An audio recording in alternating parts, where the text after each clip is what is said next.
Benjamin Franklin, a worldwide revolutionist. Benjamin Franklin was born on the 17th of January, 1706. He was born in Boston, Massachusetts. He was one of the 10 children of Josiah and Tobiah Franklin, his parents. Franklin could read at an early age, but at 10 years old, his father took him out of school so he could assist his father's business. His older brother left the business to get married, so his father needed Ben to fill in. Benjamin was going to run away, but his dad persuaded him into working for his brother's printing shop. His father made him sign a legal document making Ben his brother's indentured servant. If he ran away, it would now be illegal. During business, his brother James released an article that was unfavorable towards the Massachusetts authorities. While his brother was away, Benjamin was now the head of the newspaper. Now that Benjamin was the head of the newspaper, he could run away. And so he did. He ran away to Philadelphia and looked for a job. He found one at Samuel Kemmer's printing shop. He then met Governor Keith, who sent Franklin to London to buy printing supplies to start a new business. While in London, he discovered that he didn't have any money, so Franklin decided to look for another job. He found one at Samuel Palmer's printing house. Franklin soon returned to Philadelphia. He started to work for his past employer, Samuel Kemmer. Then, he and one of his co-workers decided to start their own printing business. It was called the Pennsylvania Gazette. He met a woman named Deborah Reed. They got married, and soon into the marriage, Deborah was willing to raise William, Franklin's illegitimate son. Then, they had another son, Frankie. He died at age 4.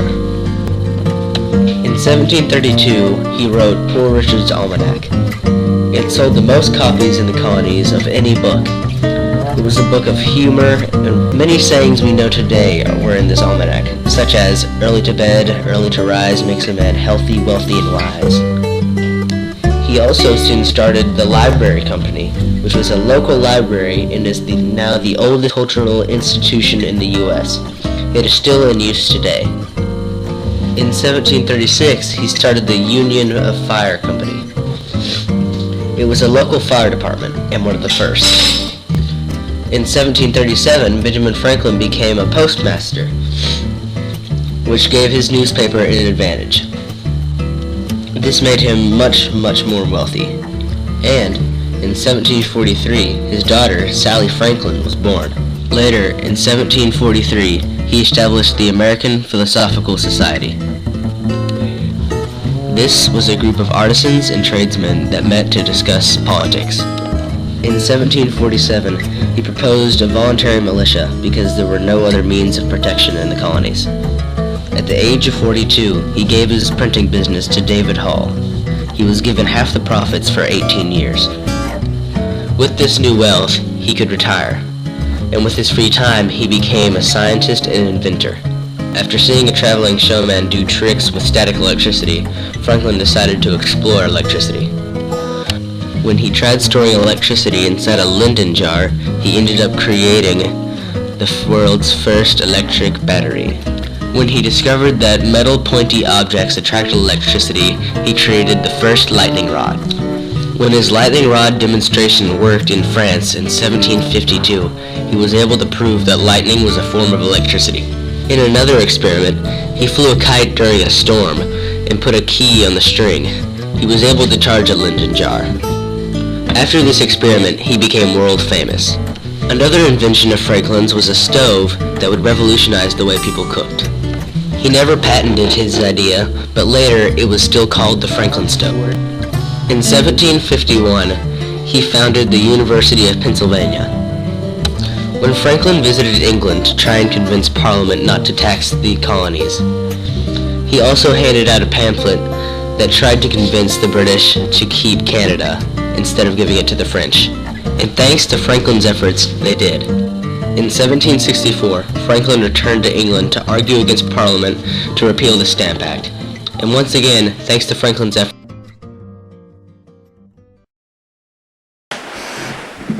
What is your name and place of abode? Franklin of Philadelphia.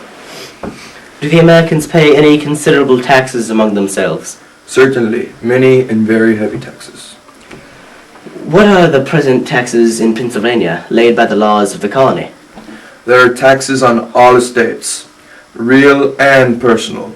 A poll tax, a tax on all offices, professions, trades, and businesses.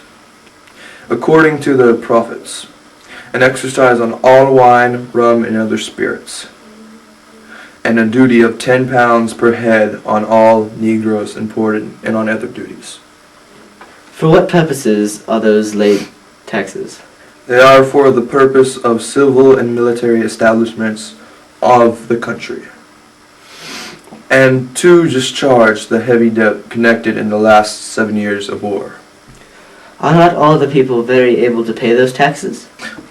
No, the frontier counties on all of the continent have been frequently ravaged by the enemy and greatly impoverished, and are all able to pay very little tax. Are not the colonies, from their circumstances, very able to pay the stamp duty? In my opinion, there is not gold and silver enough in the colonies to pay the stamp duty for 1 year. Don't you know that the money arising from the stamps was all to be laid out in America? I know it is appropriated by the Act to the American service, but it will not be spent in the conquered colonies, where the soldiers are, not in the colonies that pay it. Do you think right that America should be protected by this country and pay no part of the expense? That is not the case. The colonies raised, clothed, and paid during the last year nearly 25,000 men and spent many millions on the war. Were you not reimbursed by Parliament? We were only reimbursed what, in your opinion, we had advanced beyond our proportion. After the Boston Massacre, he started to be more aggressive with his support for the Americas. On his way back from London, the Revolution started. And also, when he arrived home, he was appointed to Congress. One other thing influencing Franklin was the Battle of Bunker Hill. This made Benjamin very angry and formed hostility in him against England. At this point, Franklin was very well known and very well liked all around the world.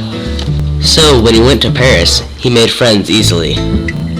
That helped him when in 1778, after news had reached Europe of the defeat at Burgoyne, France signed a treaty with the United States with the help of Benjamin Franklin. When he returned in 1785, he helped keep America together by helping adopt the new Constitution. During the last couple months of his life, he tried to get slavery abolished, but it failed. As you can now see, Benjamin Franklin had an enormous impact on the world today. As a printer, Benjamin Franklin affected the world through his books, newspapers, and pamphlets.